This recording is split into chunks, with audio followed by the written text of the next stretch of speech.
Hi everyone, Kirk Simpson here with Atlanta Carnivorous Gardens. Got another really quick video coming at you today, our Sarracenia seedling progression kind of series. Today we're going to be doing the first repot for the plants that we started back last fall. Hopefully this should be a really quick video. I'm hoping this should be a very quick process just to kind of walk you through. We're in late June right now, almost early July. This is later ideally than I'd like to do it, but as I've said before, things have been crazy just having a family and a lot of stuff to get done at home. So today I'm going to get around to transplanting these, and I'm going to show you how I do that and what you can expect next. This is really the exciting point in these seedlings progression, because this means they're about to make the leap to showing mature pictures and traits when you can actually kind of see them progress. So I apologize for the wreck here inside my garage, but I'll walk you through kind of everything, where the seedlings are now, how we're going to transplant them, and then what we can expect in the next few weeks. Okay, so again, like I said, it's late June. These were started, I believe, in either November or December, somewhere around that time frame. So like I said, ideally we would have transplanted these already. You can see the surface of the soil is getting a little mossy, a little bit of algae. I've got some weeds in here, stuff that is better taken care of if you transplant these quicker. So if you're looking for an ideal timeline, I would probably have transplanted these around April to May, just when they were starting to get their first little baby pictures. I would not have waited this long, because as I've said before, once we transplant them, they're going to go through a really quick growth spurt. So once they get past their first transplant, they get fresh media, nice airy, loose media that they can kind of develop their roots a little bit better, and I see them make a size jump pretty quickly. So these are the same seeds you saw us start, and now I'll pull a compot out and I'll show you kind of how I'm going to transplant these.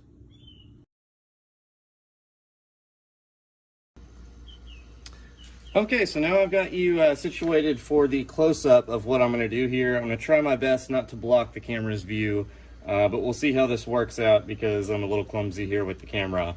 But here's the pot that we are transplanting today. This is my cross JH2-211 from 2020. So you'll have a compot like this, where you can see these are all bunched up. I've got some weeds in here, just not great situation for these seedlings. The soil's definitely starting to compact. There's not as much oxygen going to the roots. So at this point, you'll see them kind of slow and stagnate, which is why you want to repot them quickly. Sarracenia seedlings actually respond very positively to being repotted in my experience. You know, there's a little bit of variation between different species and hybrids, but in my experience, generally speaking, young Sarracenia like this, when you repot them, actually go through a really big growth spurt. And this is right about the cusp where you see them go from these little juvenile things to kind of medium-sized little hybrids, and you can kind of start to see what they might look like at maturity. So what I'm basically going to do here is just empty out the pot. It's very self-explanatory. This whole process should be very quick. I'm just going to walk you through making one new compot. A pot this size will probably make 3 to 4, but I don't want to make you sit through all that. So what it's going to be basically very, very straightforward. You're just going to kind of tease the soil apart here.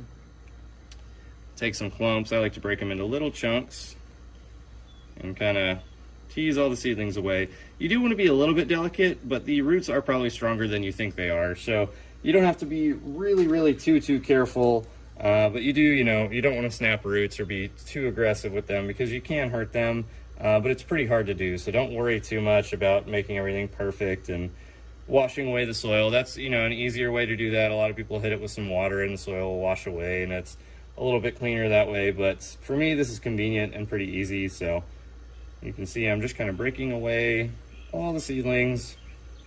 You can see kind of those starter roots just starting to get going, and here around these weeds it's easier to pull the seedlings away than the weed. If you pull the weed away, you might damage the seedlings in here. So there we go. And if you do snap a root, don't feel too bad. They'll recover pretty quickly. They're pretty resilient even at this age. And even at this age, actually, you could even put them outside for a winter dormancy. So that tells you kind of how tough they are. They can handle freezing temperatures, even this small. All right, so now we're going to go ahead and create our new compots here. I'll try not to bump the camera too much as I do this.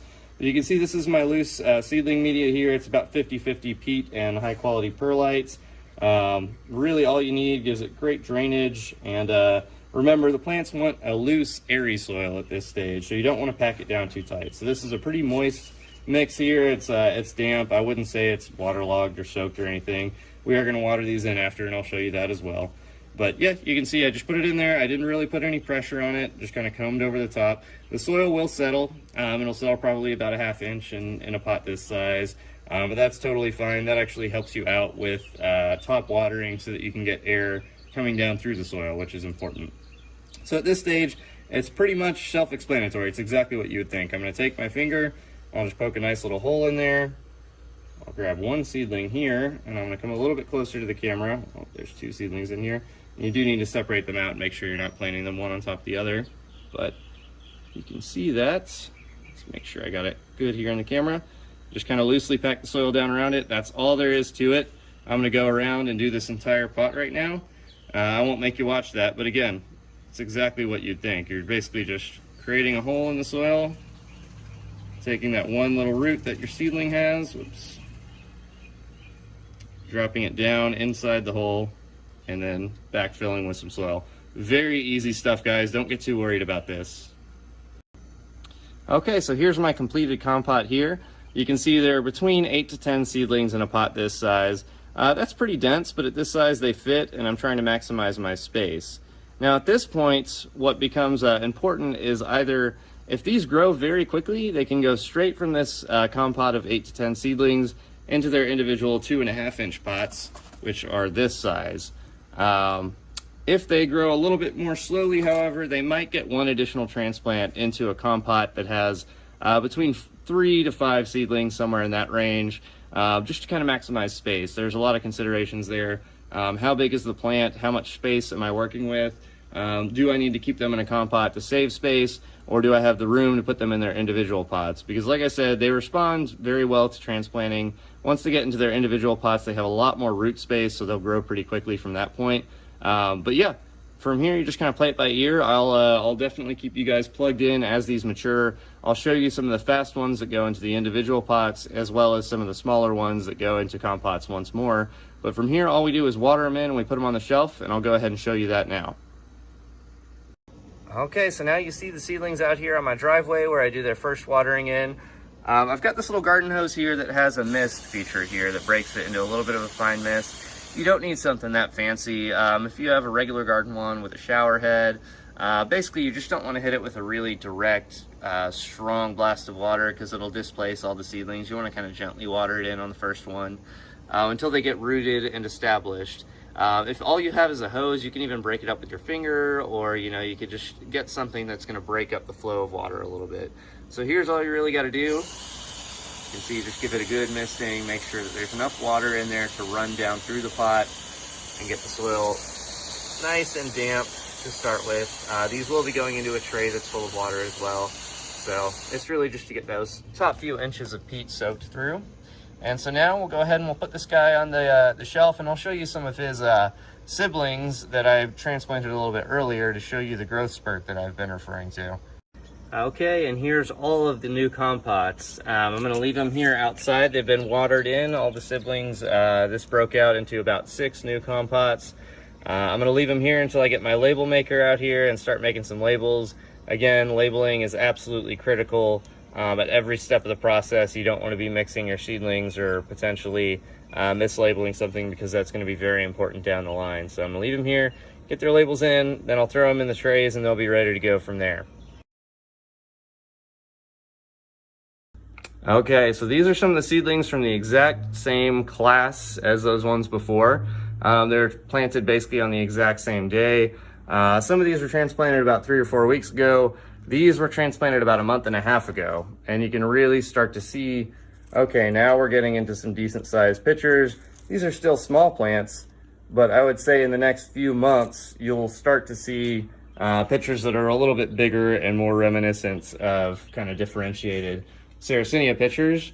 And then we've been looking at the class of 2020. This is the class of 2019. So this is the year before it. These are about ready to go out in the fall. Is when I will do my transplant. These, they're all in individual pots. Down here you can see with the blurple lights some of the bigger ones. But yeah, like I said, this is a very, very exciting time, because from the seedlings we transplanted, in a few weeks they will look like this.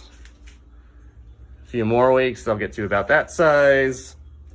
Give them a few months, they'll start kind of putting out a little bit bigger pictures. And then a year later, you'll really start to see what the special ones are, what they're gonna look like when they grow up. Really start to differentiate themselves and just look really nice. This is why you grow them from seed. It's really exciting, and I can come out here in December and it looks the exact same. So I don't know what gets better than that if you're a Sarracenia grower. So hope you guys enjoyed this video. Thank you so much for watching. As always, let me know any questions, anything you want me to cover. I'll keep you plugged in as these continue to grow and mature. Hopefully up until about this size, and at this point they'll be graduated and ready to go outside. So stay tuned, you guys. There'll be more videos in the future. If you haven't checked out our new website, definitely go check it out. It's atlcarnivorousgardens.com. We threw up some stuff on the site for some online sales. That's really nice. So definitely go check that out if you have a minute. You want to buy some nice plants online. Thanks again for watching, everyone. Have a great day.